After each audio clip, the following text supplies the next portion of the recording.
Suzanne Tempel is a neuro-feedback specialist, researcher, and awakened mind trainer. She has studied the brain during various altered states of consciousness using EEG machines. A lot of that research has been studying the brains of mediums, including one of my former guests, Stewart Alexander. Suzanne also seems to have her own psychic and mediumistic abilities, which we also discussed during this wide-ranging conversation.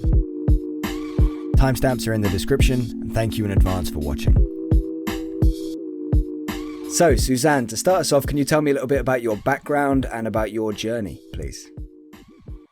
Yes. I have basically a background in companies, in communication sciences, and I worked for international companies for a long, long time.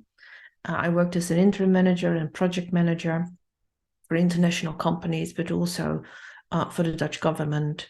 And at one point, I started to freelance, which I think was the best decision I ever made.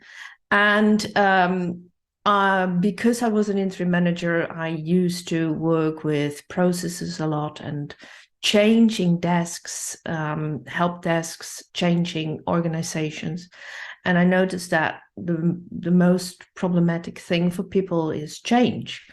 People respond very badly to change. So that is so not like me. So I started to wonder why people would react and respond to change, or why people react and respond to change very differently.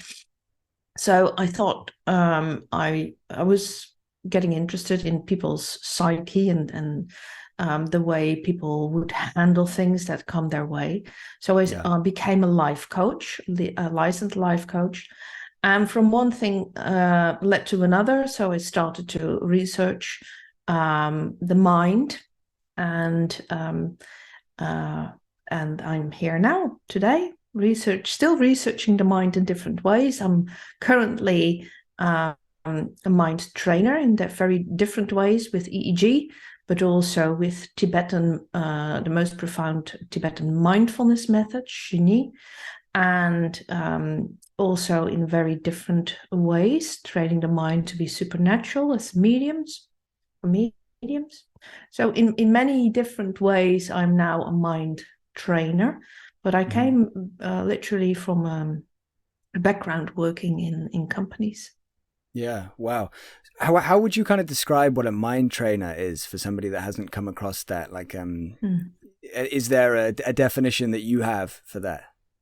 Not specifically, because you can train the mind in very different ways. But what a mind trainer does, or at least I do it, is that I train people how to move away from their normal waking state.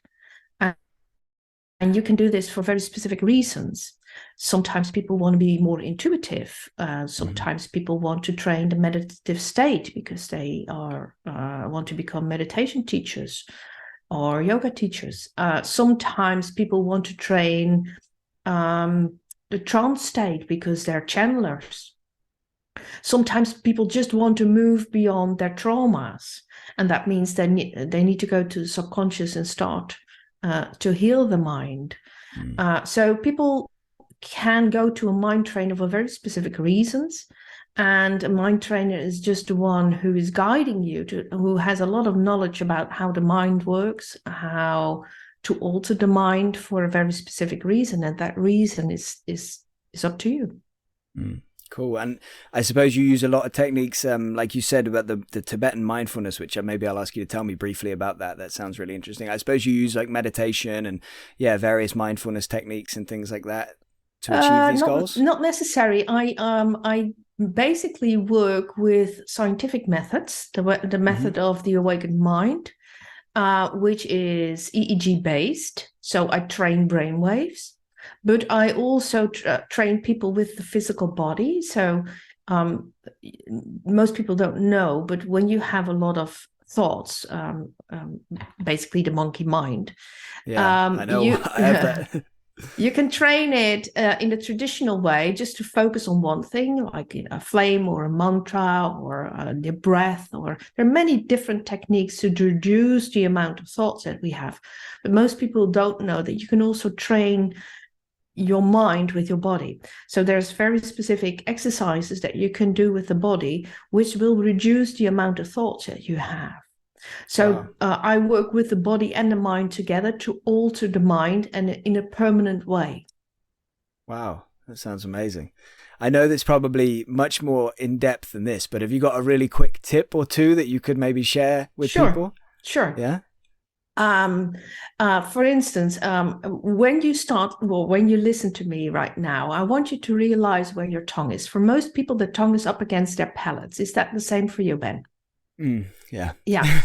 So that means that when you have your tongue pressed against your palate, that means that your tongue is it's a muscle, and that muscle is now stressed because you strain it, right? And this area, so the throat area, the jaws, the mouth, this area in your brain is connected to thinking. Because when we vocalize, so when we speak, we have to think. So immediately when we strain anything here or in the neck area, our brain immediately responds with producing beta brain waves because we start to think. Because when we speak, we think, and usually when we think, we speak as well. Maybe not out loud, but this is subvocalization in your mind. It's the thought that, oh, this is interesting. Oh, I have to remember that. Oh, let me write that down. That is subvocalization in your head. That means that you're speaking anyway, but to yourself, not out loud. Yeah. So when you start to relax this area completely, when you start to learn to relax your jaws, your mouth, particularly your tongue, your throat area, you will reduce the amount of thoughts that you have. Wow. Yeah, that's fascinating. By the end of that, I was starting to relax my tongue. So there we go. Hopefully that's gonna help me. And yeah, just tell me really briefly about the Tibetan mindfulness thing you mentioned there. It was called what? Jhani. Jhani. Yeah. Okay. That's Jhani is the 9 stages to calm abiding. And with each stage, you will learn how to understand the mind.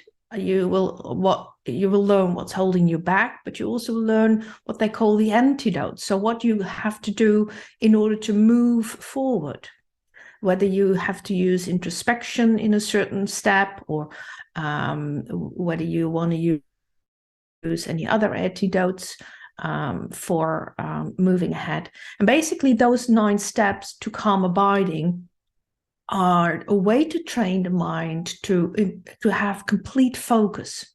And when you have complete focus and attention, and you are disciplined in that complete attention and focus, you are able to do so much more with the mind. And I always say we can do so much more with our minds when we use so much more of our minds. Usually we're using very little of our minds.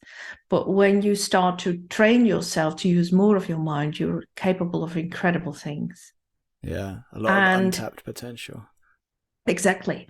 And even within the Tibetan Buddhist teachings, they say that in step 9, it is not uncommon for people to become clairvoyant or psychic.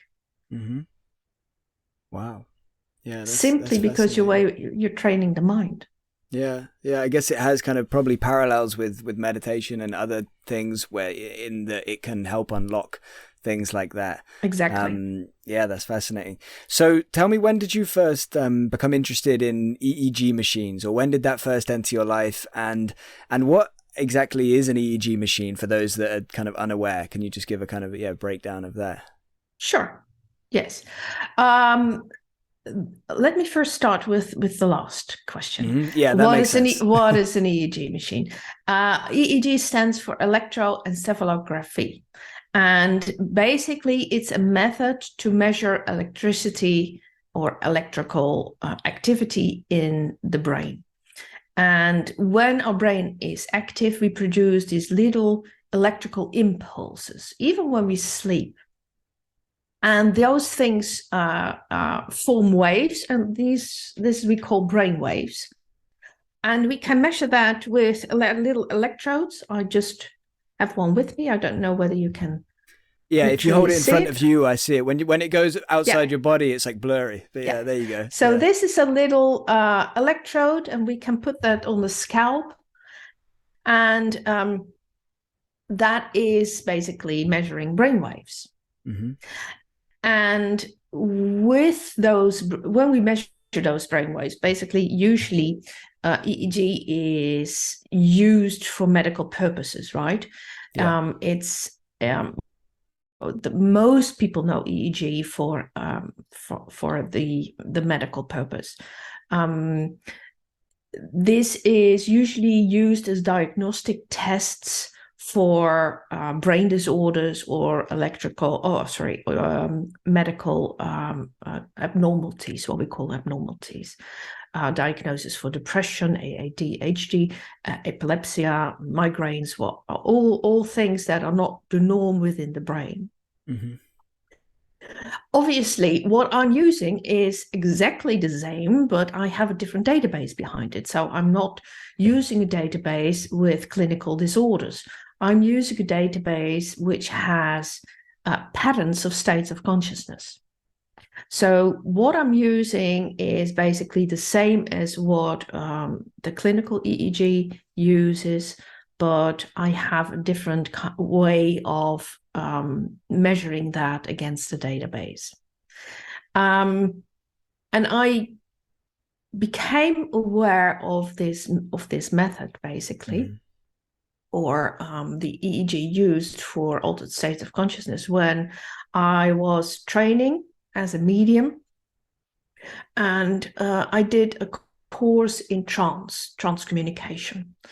And my experience was so profoundly different than for my fellow students that I thought, either I'm not in trance or you're not in trance, but we can't be both in trance. Because my logical mind didn't compute that. My logical mind said, well, this is so profoundly different. How can I be in trance and what you experience is so different, and you and we're both in trance? And still the teacher maintained that we're all in a state of trance. And it didn't make sense to me at all. So I said to my spirit team, guys, you have to give me clarity on this, otherwise I will stop this, because I need to understand. My scientific and logical brain said, I need to understand. I'm not going to just fiddle about a bit. This is not who I am. I need to understand this. Mm-hmm. And then I think it was about 3 months later, a friend of mine, a shaman from South America, came to me and she handed me a book, and she said, I don't know why, but you need to read this. And this was a book for Professor Kate, and he developed the method that I'm currently working with. And this is called the Awakened Mind Method. And Professor Kate, he was a Zen master, as well as a physicist. He was a professor in England, an English professor. He was a physicist, and apparently he worked for the British government. He revolutionized radar in some way. Don't ask me the details because I don't know anymore. I forgot. But he was interested in everything that had to do with light and sound. And he recognized that everything that is living is made up of light and sound and frequencies, basically. And since he's also a Zen master, he wanted to find out whether he could measure consciousness or states of consciousness. And he naturally ended up with the brain as a way of finding out what state of consciousness people were in. And so he developed a device that I'm still working with today. Obviously, it's different from the device that he originally made. It's a lot more modern technology. We have a better software now, but the basics of what I'm using is the same. And he developed that with Jeffrey Blundell, an electro engineer. And he started to research states of consciousness, and he mapped several states of consciousness. He had mapped higher states of consciousness because there are more. not just one. People usually think, oh, it's just one higher state of consciousness, but there are several. And deeper states of consciousness, which is, for instance, the meditative state and the trance state and the deep sleep. Those are deeper states of consciousness. And he found also the normal waking state, which is it's not when we open our eyes. That's not the normal waking state, but the normal waking state is a very specific state of consciousness. Okay. Sometimes people, when they open their eyes, they're not in a normal waking state anymore. But the normal waking state, is a state that most people are in. Mm-hmm. And that is a state, those states he mapped. And he also found a state that was at that moment, most of those states were not mapped, at least not with EEG. So, and he found specific patterns for those states. So every time somebody would go into a meditative state, they would show the same pattern.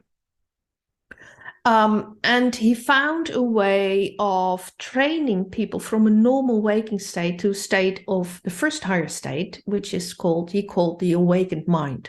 Most people don't know, but the awakened mind is a very specific state of consciousness, and Professor Kate is the one who named the state.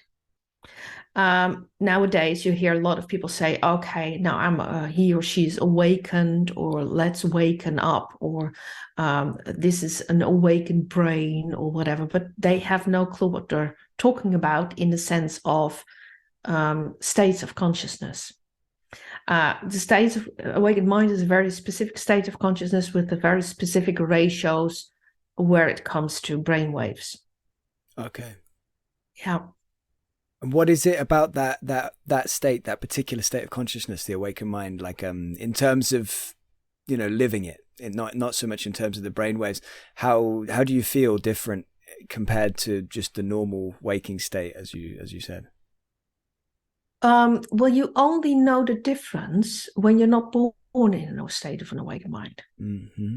Right? So I need to make that kind of clear to people. Because sometimes people are in a state of an awakened mind and they have no clue because they're born that way. Yeah. You only know the difference when you first at one point were in a normal waking state and you've grown to the state of an awakened mind. Then you know the difference. Then you know how it feels different from a normal waking state. But in a state of an awakened mind, there is still enough beta, so brainwaves to think, talk, drive a car, etc. There's no monkey mind there. There's no longer a monkey mind, but there's enough beta to just do your day-to-day tasks. But what most important thing about the state of an awakened mind is that we have a bridge to the subconscious, a steady bridge to the subconscious. And that bridge through the subconscious allows us to go to the subconscious mind and even have information from the radar or delta brainwaves. And we pick up information from the field, and in a very general way, it moves up to the subconscious mind, to the conscious mind. So when I ask myself a question, do I need to go left or right? The answer is not coming from the thinking mind, but it's coming from all the different layers of the unconscious, subconscious, and then to the conscious mind, sometimes even picked up from the field. So the answer is not coming from me, but from the field, the energy around me. Yeah. Wow. So I guess I'm interested to know, almost like a list, like which kind of various altered states of consciousness have you at this point used an EEG to measure? Yeah. And obviously I'm thinking kind of the obvious that come to mind, like meditative states. Obviously you mentioned you've conducted these tests in quite a number, and in regards to mediums and mediumship, both physical and mental mediums. Have you ever done it with psychedelics, people that have kind of taken psychedelics and are in that kind of altered state of consciousness? So can you kind of list off a few others, like which others have you experimented with? So first, let me very quickly list the states of consciousness that are recognized, which are the deeper states, which is the trance state, the meditative state, the deep sleep, and the out of body, which is also can be deep state or a high state, depending on how you look at it. Then we have the awakened mind, which is the first higher state of consciousness, the evolved mind, the superconscious mind, and the universal consciousness, all higher states of consciousness. And I have worked with people, mediums, psychics, people who were remote viewing, people who were doing healing, people who have taken ayahuasca, people who have smoked weed. I haven't measured people who were doing podos, like mushrooms. Okay, yeah. Not at the moment they did it, by the way, but afterwards, I did. Yeah. I mean, that's already, that's quite a good list. It's fascinating. I mean, I know we probably haven't got time to dig into each one in any detail, but I'm fascinated to, kind of like learn a little bit about, how those various altered states of consciousness, what you see, what the differences are. Yeah. I mean, one of the ones I was going to ask you if you'd ever done was, kind of doing that while somebody was trying to remote view something. That's fascinating. I can tell you a little bit about it if you want. I think it was 2 years ago. I went to Italy to work as a monitor for a course in remote viewing, and I had 4 people. I think, yes, 4 people who were doing the course. There were 12 people in total, and I monitored 4 of them. So we were three monitors there, and I was one of them. So I hooked them up to EEG, and what they needed to do, obviously, they were trained in a certain way, and what they needed to do, they needed to hit the target, means that they have to guess what the target was. And what they got was just a series of numbers. And that series of numbers corresponded with, basically, it could be anything, with the target. And nobody in the room, nobody there at all knew what the target was, because the random numbers came from a website. And even the monitors, even the one training the people, had no clue what the target was. So they couldn't have picked that up telepathically. Yeah. Right? Because when we work with supernatural abilities, we have to also be aware of the fact that sometimes information can be picked up in a different way, and we're measuring that instead of remote viewing. So telepathy was ruled out, psychic reading was ruled out, etc. And some people in my group, and they were doing this twice a day, and some people in my group hit the target for more than 60% of the time, which is phenomenal. Yeah. Now you have to remind yourself that these are people who are trained in remote viewing, right? But so 60% of the time hitting the target just by a bunch of random numbers, and then know that it's a booklet somewhere stuck in a cabinet, and the booklet is red or whatever. That is crazy, right? Yeah.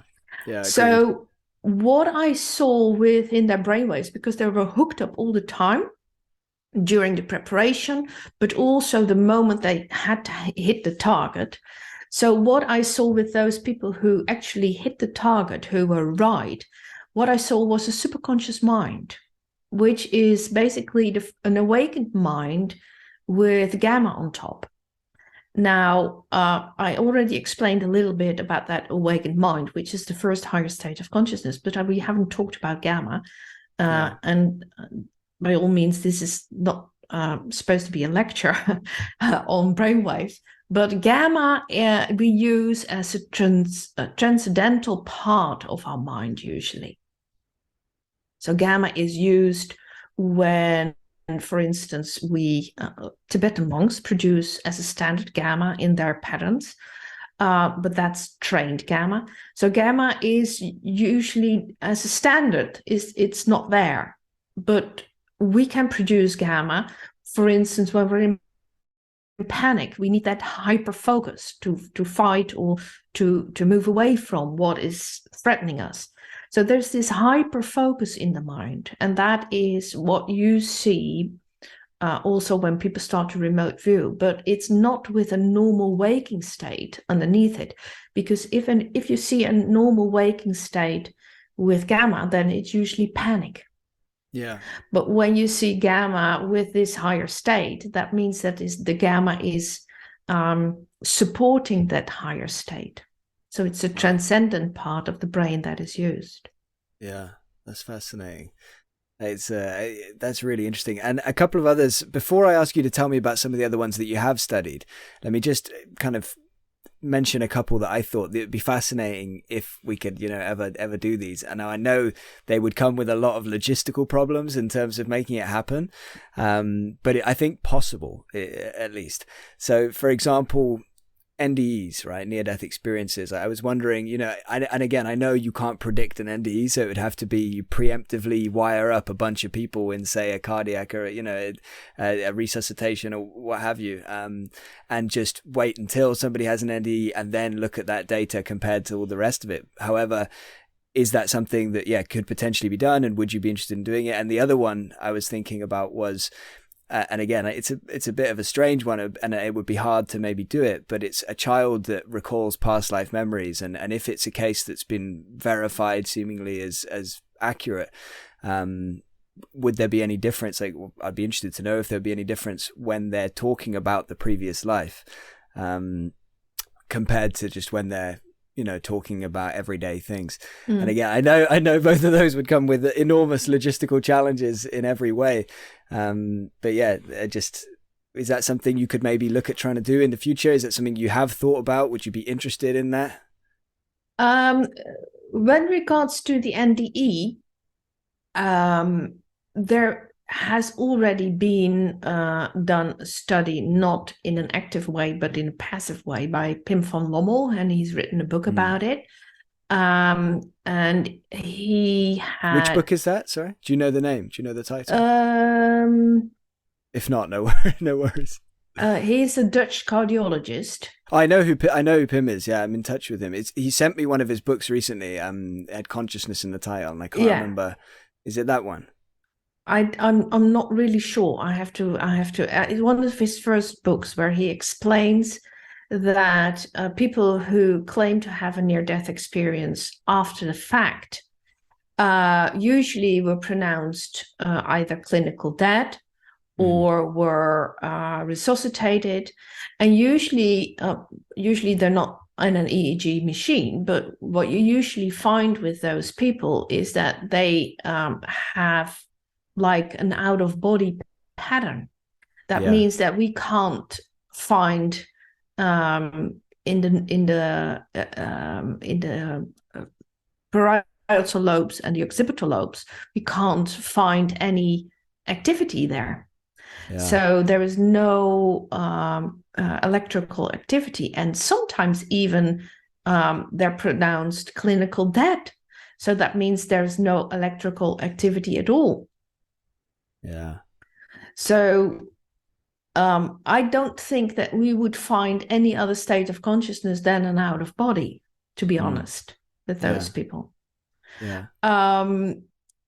Regards to the children who have memories from a past life, they don't need to be in a very specific state of consciousness to have those memories. You can remember probably what you did at a certain point in your life because it was maybe a mental or emotional impactful moment in your life, and you can recall those memories, but it doesn't mean that you immediately go to an altered state of consciousness. Yeah, but I'm thinking there's a chance that they would, right? No, not necessarily.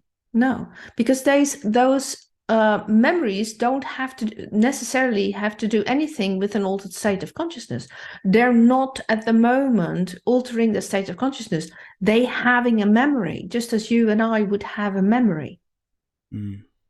I don't believe but I have never measured them. But I don't believe that they would have a different state of consciousness. Of course, children have naturally an altered state of consciousness because they're not in a normal waking state, because they don't produce as much beta as adults do, and they have a lot more alpha going on.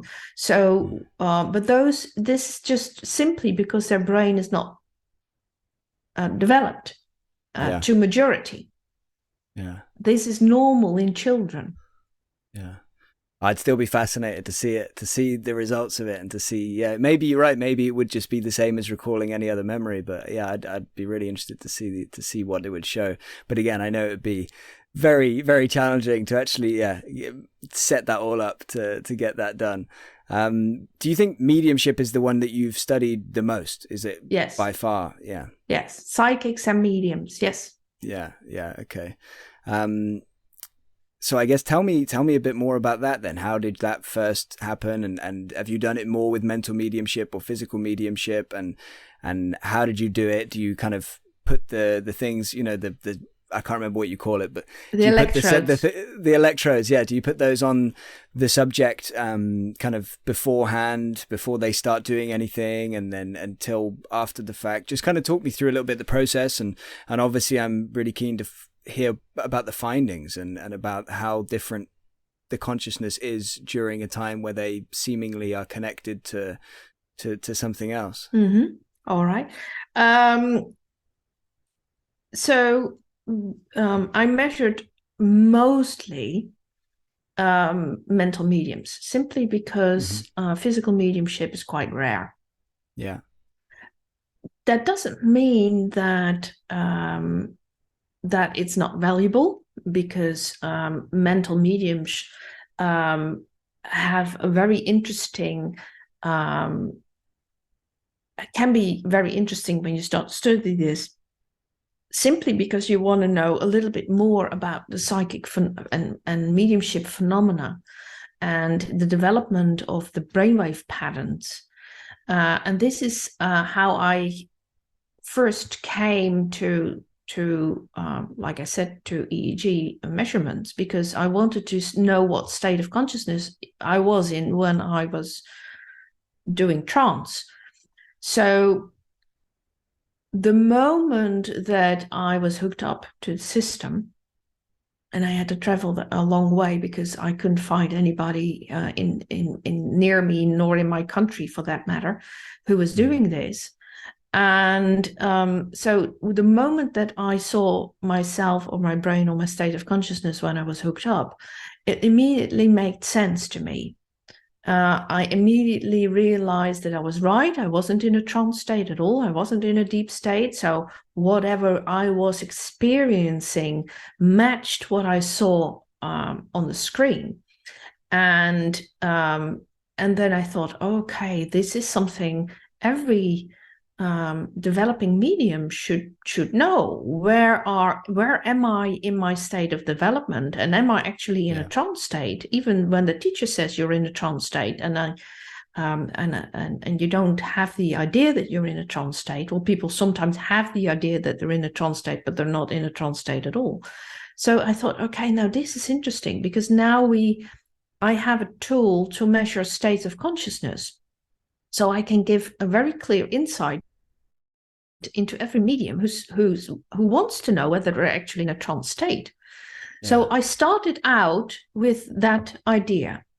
So to work with mediums who wanted to learn to be in a trance state or a channel state, and see if they were actually in that state, and if not, how to get there.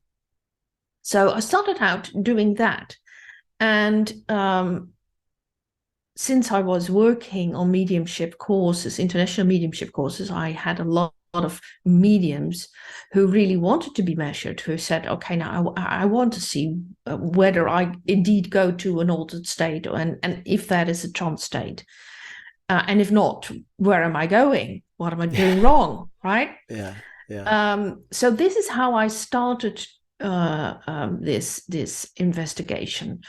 very simple, looking at people who sit with their eyes open and their eyes closed, just as a baseline. What is happening when you just have your eyes open? What is happening when you just have your eyes closed and you're not going anywhere? And then I asked them to meditate for several minutes. And then when I asked them to, I had a certain measurement where I said, okay, now you move to your altered state, move to your, and I called it trance state because most of them were trying to develop trance. I said, okay, now move from this to your trance state. And most of them never entered a trance state at all, ever. Oh, really? And so I started to wonder what is happening here, because most of them were either developing or were way in their development, or people would have said to them, mostly tutors would have said to them, you're actually in a trance state. And I thought, oh, this is peculiar. And because I measured so many people, I started to find a pattern, and also started to interview them beforehand. How many years have you trained? What did you do? How did you train yourself? And at one point, I noticed that I could predict, based on the questions that I asked, what state of consciousness they would have showed. I also asked them for their experience to begin with. What do you feel when you're in that altered state? And I could start to predict, okay, this is somebody who's not in a deep state at all. They're neither in a higher state of consciousness, but they have trained, for instance, their pattern to collapse. And then they come in this state of what I call nothingness. The Buddhists call it the dead end. And that state, it's like a Pavlov conditioning. When you first have all of your brain waves like shutting down, basically, or at least the ones we have, the alpha that we're able to measure in the occipital lobes, etc. So it's not all the brain waves, but just for the sake of it, I'm just saying all the brain waves. So if I saw that pattern started to collapse, people would start to feel to be in a very quiet, very gentle state. There would have been no thought. There would have been no experience of the body. There would be no experience of the external, for instance, the room that they were in. But there would be awareness, of course. And at one point, people would think in their minds, oh, this is trance, right? This is trance, because now I no longer feel my body. I don't have any thoughts. I feel this extreme peace. Now, this must be trance. And actually, it's not. And the more they started to learn to do trance, the more they started Pavloving, conditioning their mind to train their brainwaves to be gone and to collapse their pattern. So with a lot of mediums, I saw that happening. So then I had to find a method to undo this and say, okay, now this is not trance. Look what's happening on the screen. Of course, I had to explain a lot of them, of the things to them. And then when they started to see on the screen what was happening, they started to, okay, but how do I get out of this? How do I retrain this? So I started to develop a method to do that. But I also found with just developing mediums who were not doing trance, when they struggled with their mediumship, what usually would be the problem within their patterns. So I started to develop a method to overcome this, because usually it's not the lack of abilities with people who are struggling with their mediumship that's holding them back. It's usually that they have no clue what's going on in their brain, because nobody teaches that. Yeah. So I found a link between their state of consciousness and their mediumship development. And by accident, really, because I started out to investigate something else. But I started to find this connection between state of consciousness and consciousness development and mediumship and how they relate. And so I developed a method for mediumship development based on states of consciousness. Wow. Yeah, that's crazy. Let's circle back to that a little bit later. You can absolutely, I'd love to hear a little bit more about your method and things like that, and how you teach people these things and what you teach them. But before we do, I just wanted to briefly ask you about OBE you mentioned earlier, people that are having an out-of-body experience. Yeah. Have you so you have measured brain waves, or you've measured via an EEG while people are having an out-of-body experience, or while they say they're having an out-of-body experience, or have you not managed that yet? Yes. I have measured people who claimed an out of That's what I body. said. Yeah. I added that on at the end because I was like, we can't say for certain. Exactly. So I have measured people who claimed an out of body, yet they weren't showing an out of body pattern. Right. And an out of body pattern was already mapped by Professor Cade. And it's already a very well-known pattern. So I don't need to map it. I know what it looks like. And for most people who claim to be out of body, they didn't show an out-of-body pattern. So that means that in their mind, they might be traveling, but it doesn't show up in the brain as a real out-of-body. Got you. Okay. And one last one I'll ask you as well. I just keep thinking of more, this is really fascinating.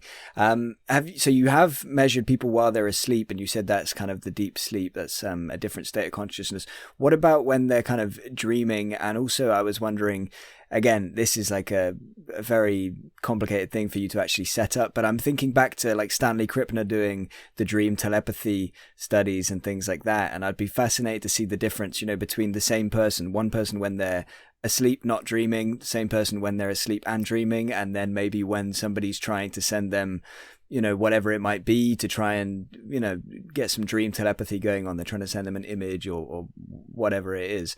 I don't suppose that you've gone into that, but that would be interesting. I personally haven't, but again, this was already mapped by Professor Cade. The deep sleep, and this is also known in sleep clinics, and this is common knowledge, basically. The deep sleep is characterized by only delta. So it's a very specific pattern again. When you dream, you produce a little theta, which is the subconscious mind that gets active. Also with the rapid eye movement, it's also a sign that the subconscious is active. When we sleepwalk, there's a little bit of alpha there produced. So again, this is like common knowledge. This is also very specific, and because the part of the brain's awake, because a certain part of the brain is awake, I suppose. Yeah. Yes. Yeah. Well, it's not what we call awake, but it's active. Yeah. Okay. So deep sleep is just delta. When we dream, there is an activity with the theta waves, and when we start to sleepwalk, there is a little bit of alpha produced. Yeah. Yeah, I'd be really interested to see, with the dream telepathy. Again, we'd have to be able to do a whole other experiment as well, a dream telepathy experiment, to see if it was actually working, to see if they were succeeding. But then to be able to compare, somebody successfully doing that, and then at the same time somebody, unsuccessfully, that would be interesting. Before we talk about your work with physical mediumship and Stewart Alexander, is there any other kind of things that we haven't maybe touched on in regards to your work with EEGs and all these various altered states of consciousness? Is there anything that's burning for you to say that you'd really want to mention before we move on? No, I could talk about days, to be honest, about EEG and what I do. Yeah, my research with healers was also very interesting, but there is nothing at this moment where I said, okay, now you need to know this. No. Yeah. But again, like I said, it's a wide topic, and a lot of it will be in my book, but not everything, of course. But yeah. There's so much I would want to ask you about it. So, are you writing a book now? I am. Cool. So, when are you hoping to get that out? I'm hoping this year. I'm not really sure, but it also depends on the time, and I'm still looking for a publisher. But I'm also still writing, so yeah. Cool. I And hope it's going to this be year. about all of this research with EEGs and altered states of consciousness. Yes, it's not going to be for scientists nor for mediums alone. This is the first book that I'm writing. I'm also going to write a more in detailed book about the research. But the first book I'm writing is basically a book for everybody. And this will be about supernatural abilities and basically what we can learn from what I have learned from mediums and how we can incorporate this in our day-to-day lives to benefit basically our day-to-day lives, to either become more intuitive or less stressed, or start to develop our supernatural abilities, etc., etc. Yeah. Awesome. Oh, cool. Well, yeah, best of luck with finishing it, and yeah, I look forward to that coming out, and we'll have to talk again when that's out. But yeah, so let's talk a little bit more about the physical mediumship, the physical side of things. Yeah. Obviously, I guess most people that are listening will be aware of the kind of difference. I mean, mental mediumship is where somebody sits down normally one-on-one and they kind of give a reading based on somebody that's allegedly coming through them to communicate with the person. Physical mediumship's a bit different. Obviously it's normally in a group and there's like various things that move in the room, things fly around, and they still have the communication aspect, but there's a lot more to it, and as you say, it's a lot rarer. So yeah, talk to me about that. How did you first kind of get involved in that, and then get on to telling me a little bit about your time spent with Stewart Alexander when you did this with him. Yes, physical mediumship. Well, that's completely different from mental mediumship. Now you have energy-based, I'm sure you know, energy-based physical mediumship and ectoplasm-based physical mediumship. And again, the two are quite different. I hadn't set out to particularly to study physical mediums, but I came across physical mediumship, I have to say. And for me, when you look at evidence, when we talk about evidence and the thing that is really, really convincing, I have to say that physical mediumship leads you beyond the doubt. Not with every physical medium, of course, but if physical medium is done in a very profound way, then it's mind-blowing, it's world-changing. It is, your life will never be the same, I have to say. So when it comes to things that makes you feel sure about that there is more to this life, that there is another reality, that we are not alone, that you are not this body, etc., etc., then I believe physical mediumship is the ultimate evidence, or can give the ultimate evidence. Yeah. Now, I've sat with several physical mediums. I haven't measured all of them, I have to say.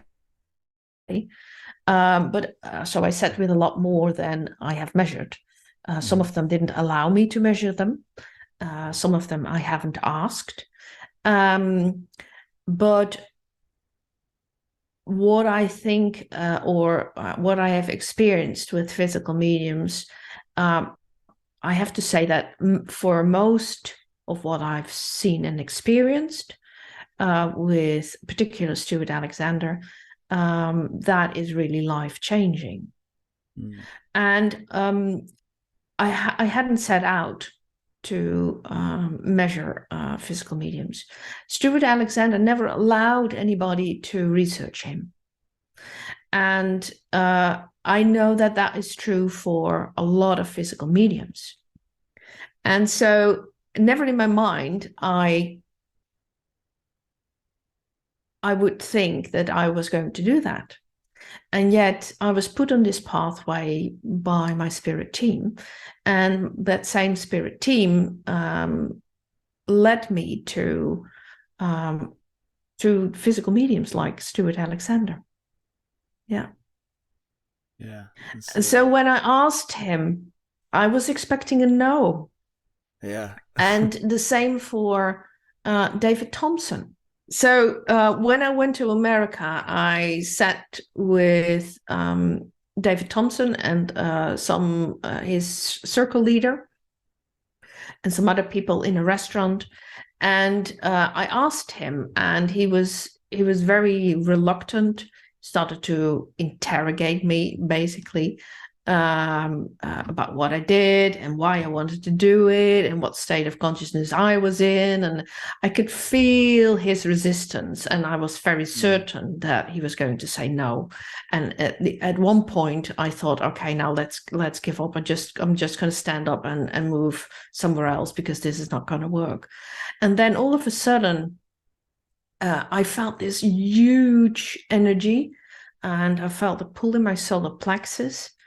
And it was just, I think, about a few seconds after he said, I'm being corrected by my control, his spirit control. And basically, his spirit control was the one giving me permission, or at least said to David, now stop the interrogation, just listen to what she has to say. So finally I got his approval, and I believe that was basically because of his spirit team. Same thing with Stewart Alexander. Stewart Alexander always refused anybody who wanted to investigate him. And I believe that his control basically made sure that I was able to do it. So in a way, I was very carried by the spirits around me, and I was led to most things. I never asked for any of it, but the only thing I said to my team at one point, now you have to make this clear for me, otherwise I stop.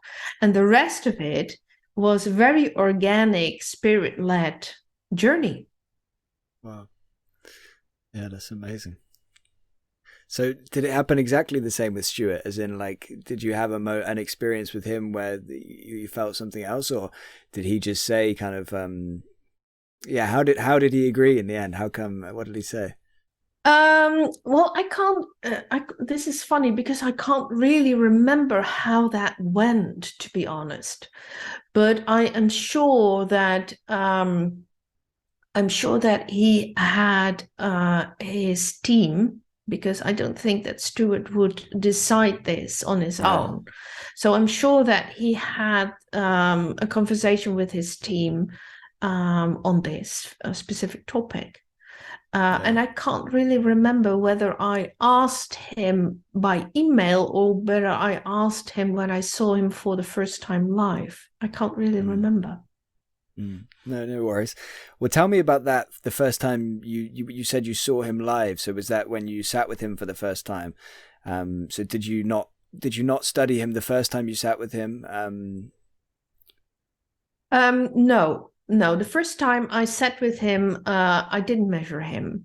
I sat with him on 2 occasions in a public seance, and on one occasion, or was it 3? I measured him on 2 occasions, so it must be 3 public seances.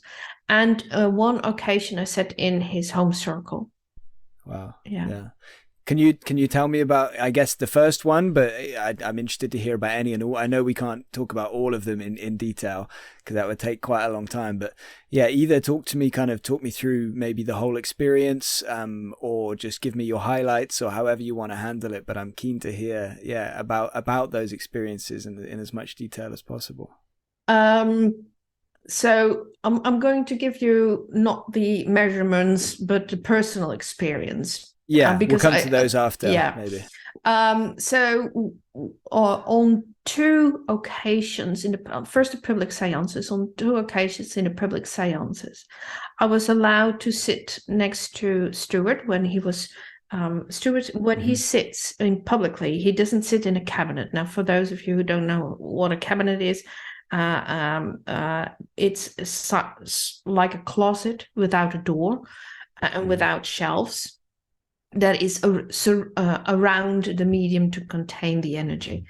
That is how it's usually done. But Stewart sits without a cabinet, so he's full in the open. So when the lights are still on, you can literally see what is happening. He's tied to a chair with tie ribs and everything is controlled. There's nothing behind him, just a plain wall. There's nothing hanging on the wall that could have something in it or whatever.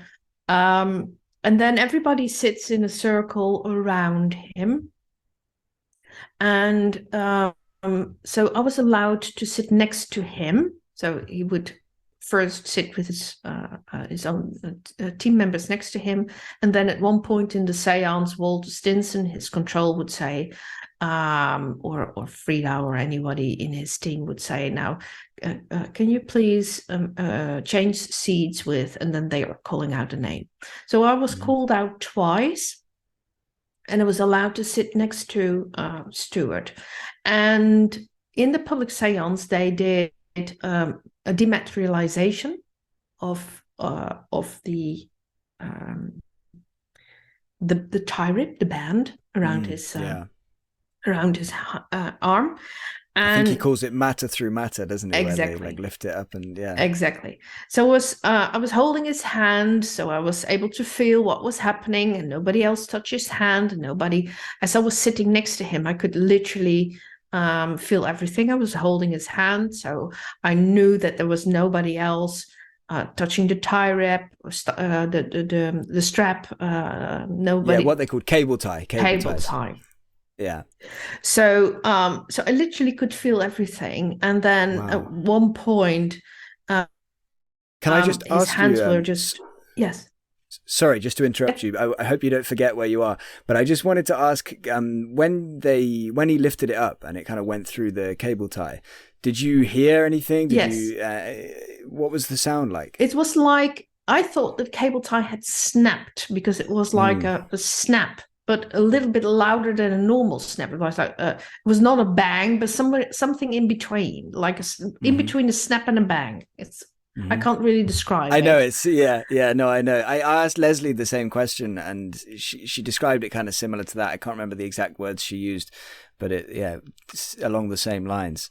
But it's just so fascinating. And did you feel so your arm's coming up with his arm? Exactly. And did you feel any kind of like jolt, or was it fluid motion? No, it was the up part was kind of fluid, but it literally, I thought literally that band has snapped, and because it was sudden, right? So it was sudden, and it was like a little hesitation, and then wham, it went up very quickly. And at the same moment, I heard the bang or the snap or the sound in between. So I thought, okay, now my logical brain said, okay, so he just ripped off the what do you call it? The cable tie. So he just ripped off the cable tie. So I thought, okay, now that's broken now. That's there is no way that that's still in one piece. That is impossible. So there must be evidence when the lights go on that is still there, right? Because they cut it off, so they could measure the one end that was cut off to the other end. So it could not have been changed by another. Don't remember the word. It's not cable tie. Cable tie. Thank you very much. And so I thought, okay, now that's it. It's just broken.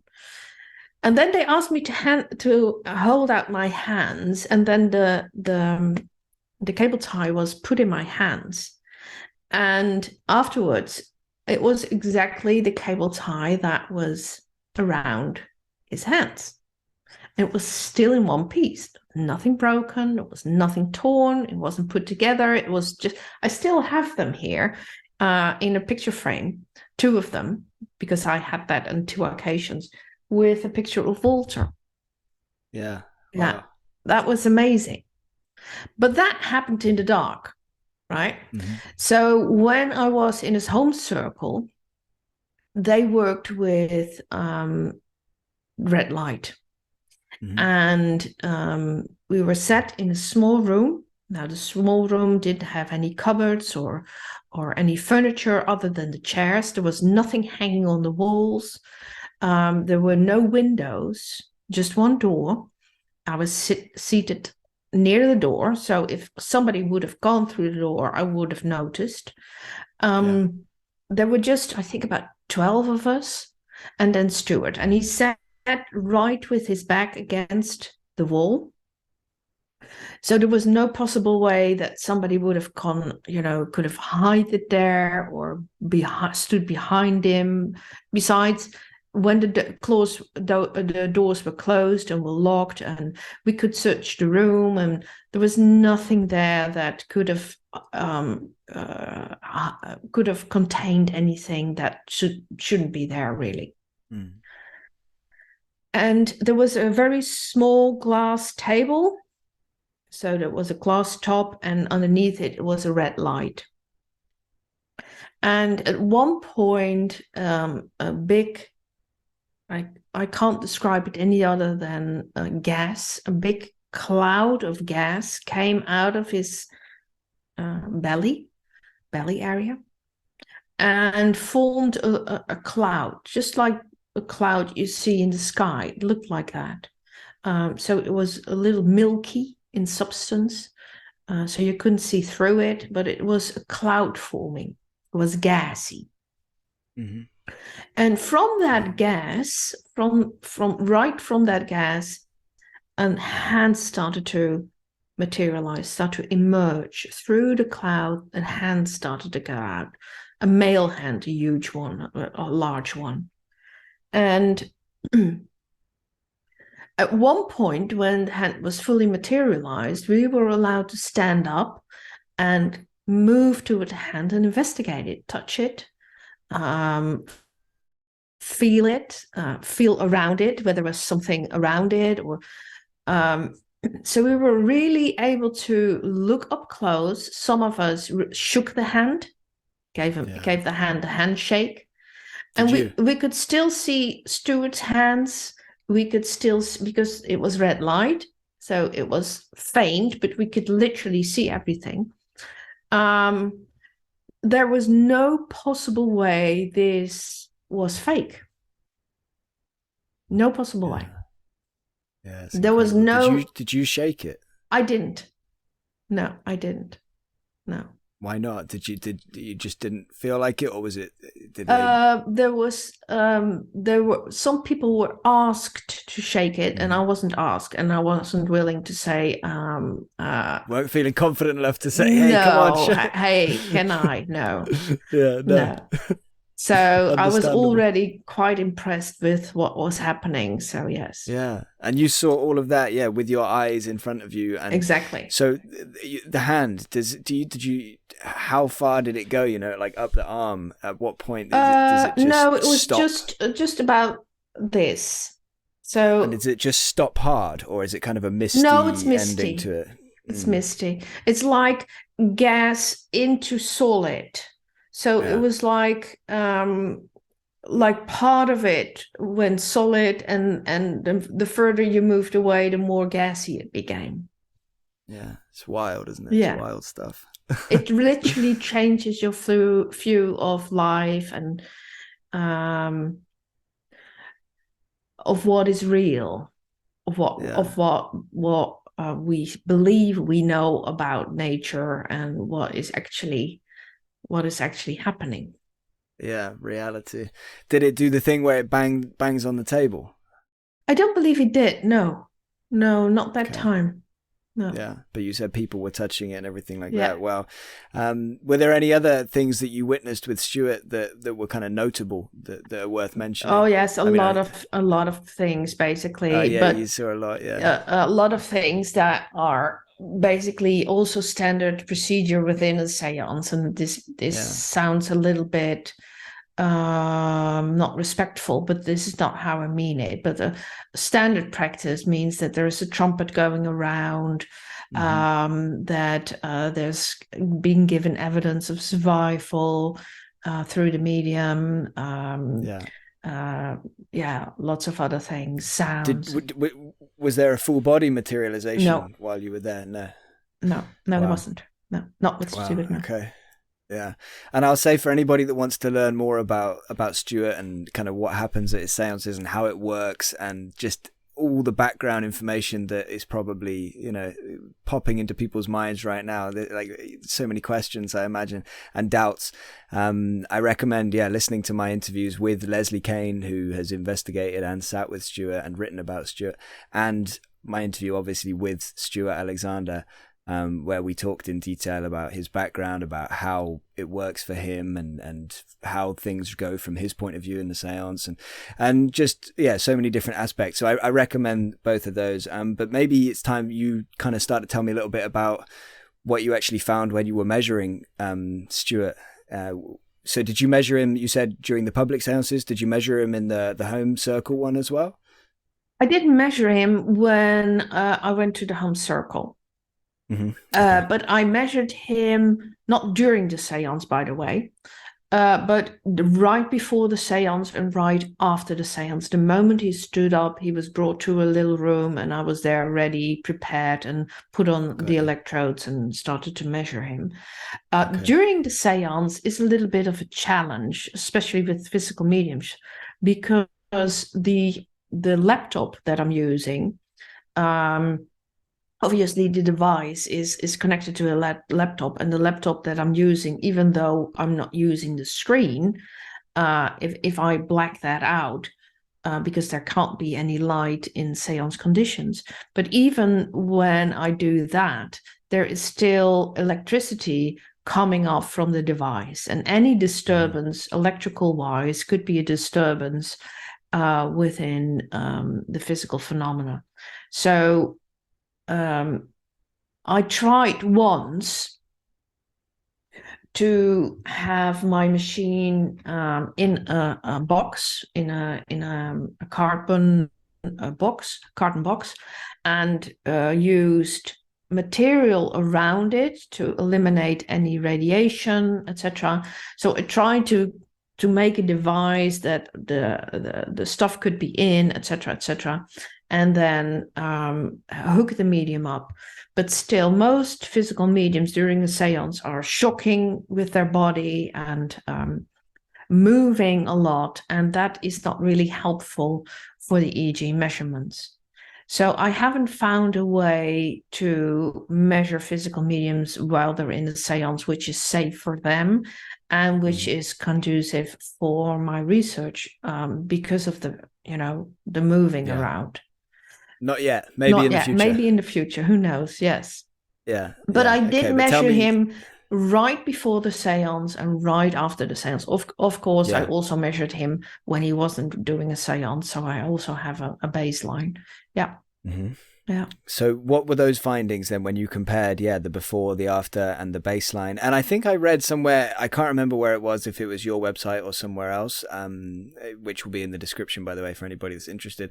But I read somewhere that you measured his brain waves when 3 different communicators were coming through, or have I kind of misremembered that? No, I also did that. Yes.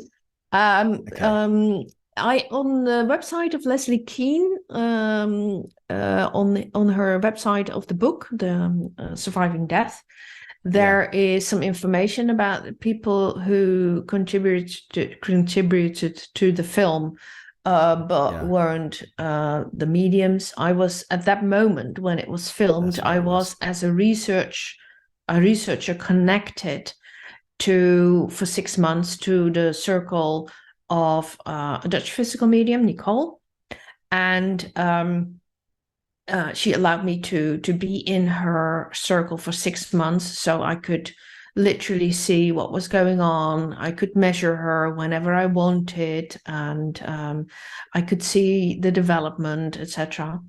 And that was the moment where the film crew came, but before that, I already knew Leslie because I have seen her with Stewart, of course, because he was also one of my subjects in the research. Yeah. Yeah. So I can't remember your question. Sorry. What were you asking? No, that's fine. That's fine. I was just wondering, so the differences between Stewart's baseline and then before the seance and after. Right. So, like I said, there is some information on the website of Leslie Kean, which shows I'll Stewart's link that pattern. in the description. And it also shows Nicole's pattern. And what you can see from the pattern, well, you can't see probably because you have to know what you're looking at. But Stewart's pattern. I just see loads of colors and lines. Exactly. Most people will, by the way. Stewart Alexander showed a higher state of consciousness, and he showed a pattern which is a hybrid pattern, basically, but mostly an evolved mind, but an evolved mind with a lot of alpha. Now, what is an evolved mind? That is one of the highest states of consciousness. And this is also something that I've shared in an interview in 2018 when I found that out for the first time, that most well-developed mediums, most mediums who have sat for many, many years and trained themselves many, many years and now are accomplished mediums and show signs of accomplishment like Stewart. In other words, they are actually working as physical mediums and they have phenomena to show for it. Those mediums show higher states of consciousness. In other words, they have developed themselves, or a spirit team have developed their mediums from a normal waking state all the way to higher states of consciousness. And this is also what I've seen when we started the seance and when after the seance, that he was showing higher states of consciousness. And we talked a little bit about gamma. Remember that transcendent part of the brain that is involved. He showed that. So before the seance, his brain started to produce also gamma. And after the seance, you could still see the after effect of the gamma being there. Wow. Yeah. So on top of his high states of consciousness, there was gamma there. Which is, you said, I think that's quite rare. We don't normally have that in our everyday experience. And I think you said it's known that in some Buddhist monks show that. Produced it usually as a standard within their pattern. Yeah. But that takes years and years and years and years and years of training for people to have that functional gamma. I have to say, because you can produce gamma, everybody can produce gamma, but for it to be functional in that manner, it takes years and years of training. Yeah. And that was the same for Stewart, functional. Yeah, trained gamma. We call that trained gamma. What do we take from that? What do you take from that?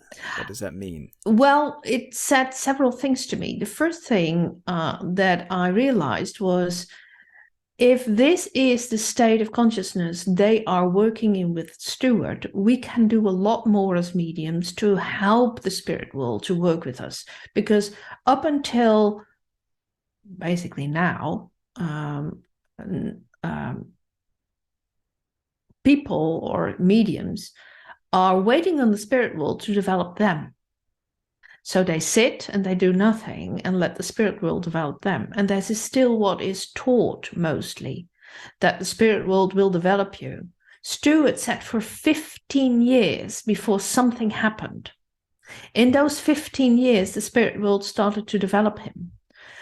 Can you imagine the way it would speed things up when we start to develop ourselves? a state of consciousness to higher states of consciousness, and not only let the spirit world do that work for us. That would improve the speed of development of mediums. I don't know how many times. Yeah. You would probably sit for 5 years instead of 15 years when you start to develop yourself. There is so much more we can do on this side to help the spirit world to develop ourselves. I had a conversation with a spirit guide of the medium of the Blue Circle, which is, I don't know whether I'm allowed to mention his name. And I had a conversation with his spirit guide about personal development for mediums and what it would mean for the spirit world. And they confirmed that to me, that it would be so beneficial for the spirit world when we start to develop our state of consciousness ourselves and not just sit passively. Of course, sitting passively is very good, but when we are next to that, starting to develop a state of consciousness as well, it would speed up the process very much. And the spirit world will have a more clear channel to work with. It's just like when you want to, for instance, become a professional athlete. Like, let's say you want to become a swimmer. Just swim training is not enough. When you, next to that, go to the gym and start to develop your muscles, when you start eating right, this is when you start to accelerate your ability to eventually win that medal. When you just do the swim training, you will get there maybe, but it takes longer. And a lot of people who just do swim training will never reach that medal. They will never reach the point where they can become professionals. But when we do the other work as well, then the chances are more people will become professionals, and the time that we need to develop will speed up. Yeah, that's fascinating. Tell me, with Stewart, just one last thing about him before we kind of move forward. When you said the 3 different controls that you were able to measure 3 of his controls coming through, was there a difference in his brain waves for those 3? Yes, there was. Yes. And so what do we do with that? And what were the differences? Well, the thing is, this is a part of the investigation that I still need to further develop, because 1 is nothing. So when I've measured this once with somebody and I have some results, it doesn't mean a thing. It only means something when I can compare it to another time with the same medium and 2 different mediums. Yeah. So for now, it's just interesting. For now, it's just interesting. So I can't tell you what it means, but what I saw were different patterns. Yeah. So when, for instance, Frida spoke, he showed a very different pattern from when Walter spoke. And everybody showed their own pattern, so to speak.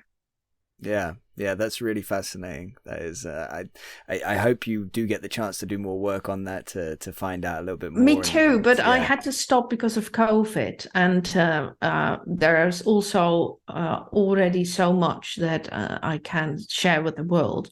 But I hope to continue this research, because there's still so much I want to do. Yeah, I bet. I'm very conscious that we haven't got too much longer left, right? So I want to kind of, I guess, move fairly swiftly through a few questions. But one thing I wanted to ask is, are there any other kind of particularly memorable or particularly incredible experiences that you've had with any other mediums or psychics or any other experiences that go along these lines with other people?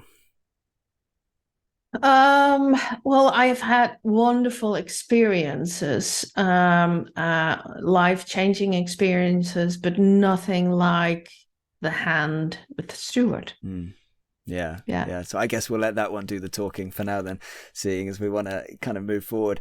So I guess I'd really love to hear a little bit about how it started for you in terms of you have some abilities yourself. You kind of have some mediumistic, I guess, abilities, maybe some psi things. Again, depending on who you talk to, maybe everybody has these abilities to some degree, whether it's just a kind of very baseline, undiscovered, maybe, you know, people are not even aware of it. People have different opinions on that, whether everybody has it, but you seem to have these things. Tell me again about how did you first realize, oh, I seem to have something going on, and yeah, a few of your personal experiences. I'd love to hear. First of all, I'm one of the people who believe that everybody has these abilities.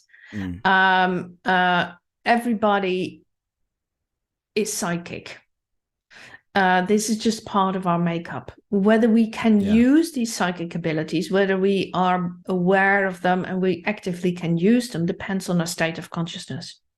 If we're in a normal waking state of consciousness, we are not aware of these abilities, nor will we have any experiences with them, simply because our mind is not able to use them.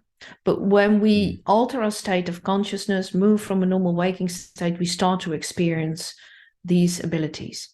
I was from a very young age on very psychic. I had my first spiritual, whether you call it an out-of-body experience or not, I had a spiritually transformative experience. Spiritual transformative experience when I was 14. Then after that, the predictive dreaming started, precognition started, telepathy, healing abilities, etc. But these were quite normal within my family. So I thought everybody had that. It was only when I was, I think, about 30 years old, when I started to realize that that was not normal at all. And it was when I went to the Arthur Findlay College in England, which an international school of psychic science where they teach mediumship, and I'm a teacher there now, or a tutor of tomorrow, they call it. It was only when I went there that I started to find out that that was called psychic, and that I was a medium, that I was able to connect to somebody who was no longer in a physical body. And I got there by accident, really, because like I said to you before we started the interview, I had the concept of a medium to me was somebody on a carnival dressed up like a gypsy with a glazed ball, mumbling all sorts of nonsense. That was my concept of mediums. I was brought up in a religious environment. My father actually studied to be a priest before he met my mother, and my mother taught religion. Both of my parents are teachers. They were not very rigid. That's not the case. And they were very progressive. But nevertheless, talking to spirits was not something that was the norm within my family. And yet my father was a healer. My father had what we call in our household warm hands. So when my mother would have a headache, my father would just touch her forehead for just a few minutes, and then the headache would be gone. When I was a child, I had growing pains, and then I would call my father, and I would ask him, can I borrow your warm hands? And then he would touch my legs, and then the pain would be gone. But my father just had warm hands. My father was also a very good guesser. When my mother would buy him something for Christmas or for his birthday, she would come home and he would sit there in his chair and say, "Oh, you wanted to buy this for me, but that was sold out, and now you have that. You bought that." And my mother would get furious because you're with your guessing always. It's not funny to buy you anything. You always get it right. But my father was just a good guesser. And my mother had very good maternal instincts. My mother was and still is, she's still alive, very telepathic. Whenever something was wrong with me or my sister, even when we moved out of the house, she would call and say, "What's wrong?" She wouldn't even tell her, say, "Hi, this is your mother," or whatever. She'd just say, "What's wrong?" She always knew. She always knew. Yeah. So that was very normal within our household. So when I started to learn that that was not normal at all, and it had a name, I was quite surprised. And when I told my parents for the first time, "Mom, Dad, this is not normal, we're mediums," my mother would say, "Oh, you're not joining a sect, are you?" She was very worried that I was joining a sect. Yeah. Wow. Yeah, that's incredible. All of it, really. I mean, there's so many different areas we could go with that. I mean, I love the warm hands and the good at guessing, and you're right. There's probably, as you said, like, you think everybody has these abilities on some level, and there's probably so many people out there that just think, "I'm a really good guesser. Exactly. I'm good at guessing things and stuff like that." And yeah, exactly. They just completely go through life without ever realizing that they're getting information via a means that we don't understand fully. Exactly. And that, yeah, it's incredible. So you said you kind of maybe have some of these healing abilities as well. Yeah. Have you like healed somebody? Can you tell me an occasion about that, an experience you've had with that? That's fascinating. Yeah. My husband had a cerebral infarct, so brain infarct. I think about 7 years ago now. And I was at that, or 8 years, something like that. I was at that moment, I was working as a freelancer in The Hague for Justice Department. And my husband works different hours because of his job. And so it was, I think, about 11 o'clock in the morning. And he called me on my cell and he said, I immediately heard that there was something wrong. His voice sounded really weird, and he says, "I don't feel well." And I said, "Okay, now we lived in Rotterdam at that time, and we had a split level. It was not an apartment, but a split level. A maisonette, yes, we call it in the UK. I don't know about it in America. But... So I said, "Okay, now go to the front door, open the front door, sit in the hallway, call 911, which is different in Holland, but you know what I mean. So call the emergency services and then call me back." And I immediately started to pack my bags and stuff like that. And he went out for, he was running, he's an athlete. So he was running his round in the morning, started to feel unwell. And then when he came home, he just looked in the mirror and he thought, "Oh, I look really funny." One side of his face was hanging. He was not unable to move his arm and his leg in the way he used to. And, typical man, he didn't call emergency or a doctor. He thought, "Okay, now let's lie down. Maybe it will go away." So he was laying on the bed for about 30 minutes. And then he stood up and then he looked in the mirror again and it got worse. And then he thought, "Let's not call a doctor or an emergency, let's call my wife." So he called me. So it was already a long time before the emergency service actually arrived. And when I arrived home, they were just taking him into the ambulance, going to the hospital. So I very quickly packed a bag, went to the hospital at the emergency room, and we sat there for 4 hours before somebody came in. But after half an hour, I realized something. I felt the spirit world, and I thought, "Okay, now why don't I give healing? Why don't I start to give healing?" So I went to my altered state. My husband fell asleep. And I don't know how long we've sat there, basically. But when I came out of my altered state, my husband woke up and all of the symptoms were gone. And after 4 hours, a doctor came, and but by then all of his symptoms, he couldn't feel his left leg, he couldn't feel, so all of his whole left side was paralyzed, but all of it was gone, which is back to normal. Sorry? Like he was back to normal. It was back to normal. It was back completely back to normal. And the doctor said, well, we're going to keep you overnight. And then it was all in the night. I went home. In the night, they started giving him medication for the first time. So blood thinners. But that was hours and hours and hours after he first experienced the problem, because it was in the morning when he experienced the problem. It was in the night that he was given blood thinners. But when I started to give him healing, it was already gone. And after 3 days, he was released from the hospital. It turned out it was a little tear in the back of his head that caused a blood clot.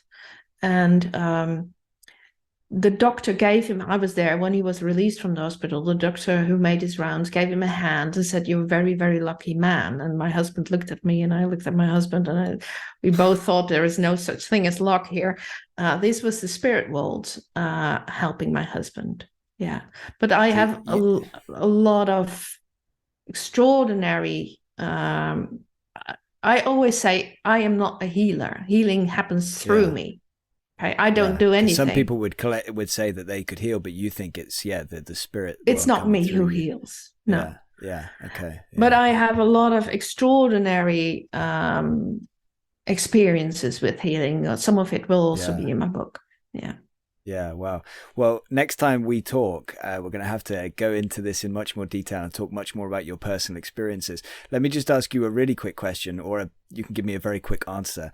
It's just, I'm wondering, and again, there might be no general rule. You might say sometimes yes, sometimes no, but I'm wondering, with your various abilities, say whether it's mediumistic stuff or whether it's telepathy or whether it's remote viewing or healing or whatever it might be, are you able to do it kind of at will?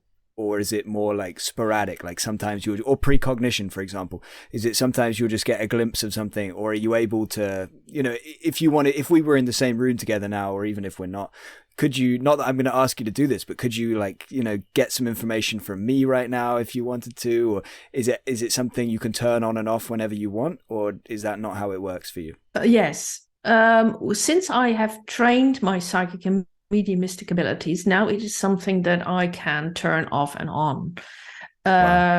So that means if somebody comes to me, I can do a reading, whether it's a psychic reading, so I look in somebody's energy, whether that is from the past to present. I don't do future because I think it's unethical, but I can also do, for instance, connections to the spirit world. So that is at will because I trained it. Precognition and stuff like that happens spontaneously. Yeah. Wow, that's amazing. Again, like I say, I would love to talk about it in much more detail. I'd love to really get kind of inside your head and learn about how these things work for you and how they feel and how, well, so many questions that I would have. So yeah, we'll definitely talk about that a bit more next time. Next time we do this, we'll talk more about your personal experiences and of course, because you train people and coach people in these areas as well. So I'd be fascinated to hear more about that. Unfortunately, I don't think we'll have time to cover it today. So next time, we'll get into all that in much more detail. For now, I guess the last thing I'll ask you is just if you have any final words or a message for anybody that's watching or listening. It can be anything at all. Well, and I'm sure a lot of people, and research has already shown this, a lot of people have experiences. If you are somebody who wants to know more about these experiences or learn about the experience or even develop these experiences, please also find some time to develop yourself. That means start to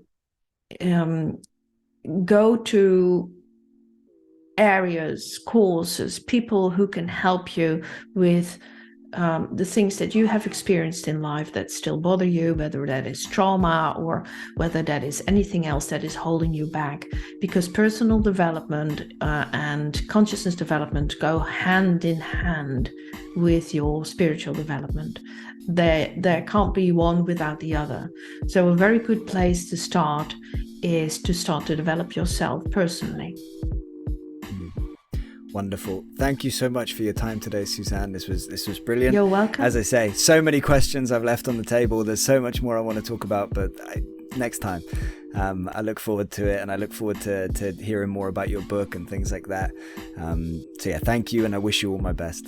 Thank you, Ben. Thank you for having me, and till next time. Thank you to Suzanne Tempel for talking with me, and thank you for listening. If you enjoyed the interview, please consider liking the video and subscribing. Please see the description for relevant links, and if you enjoy our channel, please think about supporting us via Patreon to help us keep making content. Thank you.